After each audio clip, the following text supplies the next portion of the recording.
आयला को जैसे ही पता चलता है कि ऑन ने शामी से बदला लेने के लिए रिमला को बेवकूफ बनाकर उसकी फैक्ट्री अपने नाम करवा ली है, तो उसी वक्त आयला फौरन ऑन से गले लगकर कहती है कि मुझे तुम्हारी मोहब्बत पर पूरा यकीन है। यह सुनकर ऑन आयला से बहुत प्यार करता है।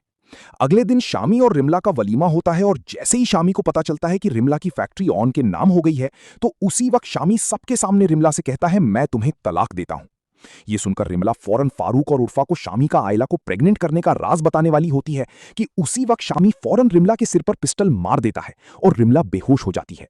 ये देखकर रिमला के अब्बू फौरन शामी के खिलाफ पुलिस में शिकायत दर्ज करवाकर रिमला को अस्पताल ले जाते हैं। दूसरी तरफ डॉक्टर टहला दोबारा जोया के लिए रिश्ता लेकर आता है। ये देखकर राफे फौरन ऑन को बता देता है कि मैं जोया से सच्ची मोहब्बत करता हूं। ये बात पीछे से साकिब सुन लेता है और जोया से पूछता है, क्या तुम राफे से शादी करना चाहती हो?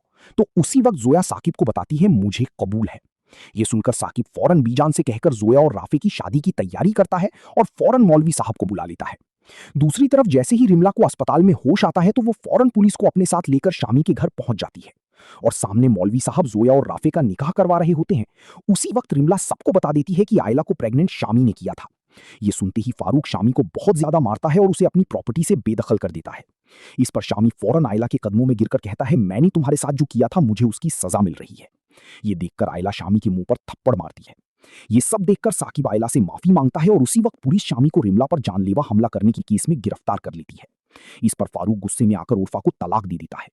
ये सब देखकर ऑन फारूक की फैक्ट्री वापस उसके नाम कर देता है, जिस पर बीजान बहुत ज्यादा खुश होती है।